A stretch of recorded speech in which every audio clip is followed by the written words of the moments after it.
నిజానికి శంబల అనేది ఒక అద్భుత నగరం అని అంటారు. కానీ అసలు అది నగరమే కాదు. శంబల అనేది హిమాలయాల్లో ఉంటుందని అంటారు. కానీ అది హిమాలయాల్లో ఉండదు. ఇలాంటి ఎన్నో మైత్స్ ఉన్నాయి.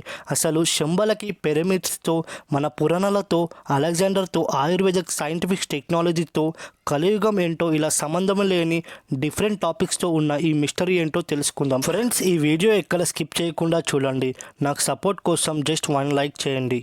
భాగవతంలో ఉన్న 12వ కాండ 2వ అధ్యాయము 18వ వచనంలో, కల్కి పురాణంలో ఉన్న 2వ అధ్యాయము 15వ వచనంలోని ఏమని రాసి ఉందంటే, విష్ణుమూర్తి 10వ అవతారమైన కల్కి కలియుగం అంతమయ్యే సమయంలో సుమతి అనే ఒక ఆవిడ గర్భంలో జన్మిస్తాడని, పరశురాముడు కల్కికి అన్ని వేదాలు, యుద్ధ విద్యలు నేర్పిస్తాడని రాసి ఉంది. కల్కి శంబలకి 25వ రాజు. ఎప్పుడైతే కలియుగాంతంలో ప్రజలు ధర్మాన్ని పూర్తిగా వదిలేస్తారో, ఎప్పుడైతే ప్రజల్ని పరిపాలించిన రాజులు దోపిడీ దొంగలు అవుతారో, ఎప్పుడైతే దారుణాలు పెరుగుతూ ఉంటాయో, అప్పుడు ఒక అద్భుత ఖడ్గంతో తన లక్షలాది వీరుల సైన్యంతో కల్కి తెల్లని గుర్రం పైన శంబాల నుంచి వచ్చి ఈ ప్రపంచంలో ధర్మం వైపు లేని వారందరినీ చంపి ధర్మం 4 పాదాలపైన నడిచేలా చేస్తాడు. అప్పుడు కలియుగం అంతమైపోతుందని మన పురాణాలు చెబుతున్నాయి. చాలామంది అనుకున్నట్టు శంబల అనేది ఒక నగరం కాదు, అది ఒక సామ్రాజ్యం. ఆ సామ్రాజ్యంలో 8 ప్రాంతాలు ఉంటాయి. శంబల కరెక్ట్గా మధ్యలో 9 అంతస్తుల క్రైస్టల్ పర్వతం ఉంటుంది. దానిపైన లోటస్ ఆకారంలో ఒక కాలచక్రం మండలం ఉంటుంది. దానిని శంబాల మొదటి రాజైన సుచాంత్రుడు కట్టించాడు. శంబాల యొక్క క్యాపిటల్ సిటీ కల్ప. శంబాల గురించి మాట్లాడే ముందు ఇంకొక విషయం ఏంటంటే, పిరమిడ్స్ అనేవి 4500 సంవత్సరాల ముందు కట్టినవి. ఈ భారీ పిరమిడ్స్ ఒక ఈజిప్ట్లోనే కాదు, ప్రపంచం మొత్తంలోనే ఉన్నాయి. అమెజాన్ అడవిలో ఉన్నాయి. అట్లాంటిక్ పెసిఫిక్ మహాసముద్రంలో చిన్న ఎడారులోనూ కూడా పిరమిడ్స్ ఉన్నాయి. అయితే అంతటి భారీ పిరమిడ్స్తో మనకున్న టెక్నాలజీని యూజ్ చేసి కూడా దానిని మనం కట్టలేమంట. మరి ఏ టెక్నాలజీ లేని నాగరికత మొదలైన మొదటి రోజుల్లోనే 4500 సంవత్సరాల క్రితమే వాటిని ఎలా కట్టారు? పిరమిడ్లో ఒక్కో రాయి 3 టన్నుల బరువు ఉంటుంది. అలాంటి రాళ్ళు ఒక్క పిరమిడ్లో 23 లక్షలు ఉన్నాయి. వాటిని అంత పైన ఎలా తీసుకువెళ్లారు? ఆయుర్వేదం మనకి పుస్తక రూపంలో దాదాపు 2500 సంవత్సరాల ముందు నుండే ఉంది. కానీ ఆయుర్వేద ఎక్స్టెన్షన్లో వచ్చిన 1000 సంవత్సరాల తర్వాత వచ్చే కొత్త రోగాలకి కూడా ఆయుర్వేదంలో ఆల్రెడీ మెడిసిన్ ఉంది. ఫ్యూచర్లో రాబోయే రోగాల గురించి ఆయుర్వేదంలో ఎలా ఉంటుంది, మనకి వేదాల్లో మనకి టెక్నాలజీ కంటే అడ్వాన్స్డ్ టెక్నాలజీని ఎలా డెవలప్ చేయాలని రాసి ఉంది. అప్పట్లో మన వేదాల్లో ఇవన్నీ ఎలా రాశారని అడిగితే వాటన్నిటికీ సమాధానం శంబల.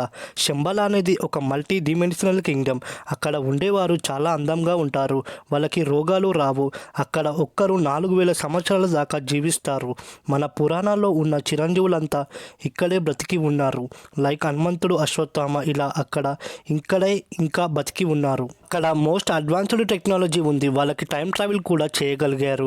ఏలియన్స్తో కూడా కాంటాక్ట్ అవ్వగలిగారు. వాళ్ళకి సాధ్యం కాని విషయం అంటూ ఏమీ లేదు. అందుకనే వాళ్ళు ఫ్యూచర్ని ప్రయాణించగలిగారు. కాబట్టి ఫ్యూచర్లో వచ్చే రోగాలకి సంబంధించిన మెడిసిన్స్ గురించి ఆయుర్వేదంలో ముందే చెప్పగలిగారు. వేదాలని మనకి శంబలం నుండి ముందే వచ్చాయి.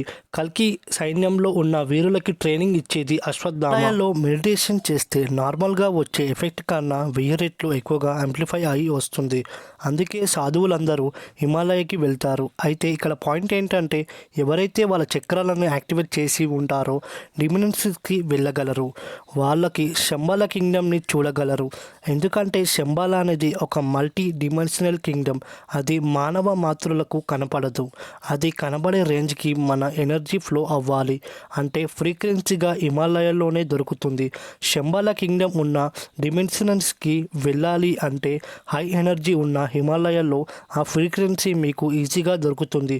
కాబట్టి శంబాల హిమాలయాల్లో ఉంటుందని అందరూ అనుకుంటారు. శంబాల హిమాలయాల్లో కాదు, నీ మైండ్లోనే ఉంటుంది. మరి శంబాలకి వెళ్ళడానికి ఎవ్వరూ ప్రయత్నించలేదా అని అడిగితే, దాదాపు 2000 సంవత్సరాల నుంచి కొన్ని లక్షల మంది ట్రై చేశారు. వారిలో హిట్లర్ కూడా ఉన్నాడు.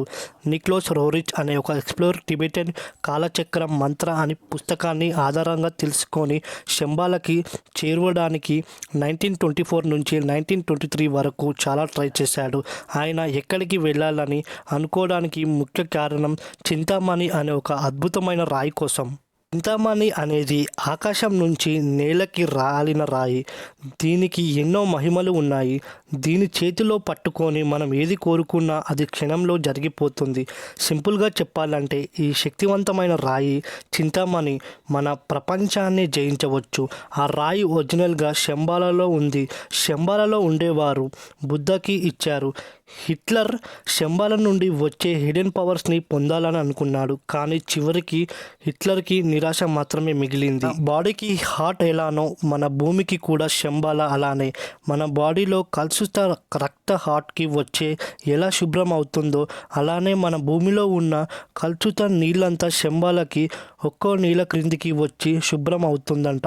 మన భూమిపైన ఉన్న అత్యంత పవిత్రమైన ప్రదేశం శంబాల.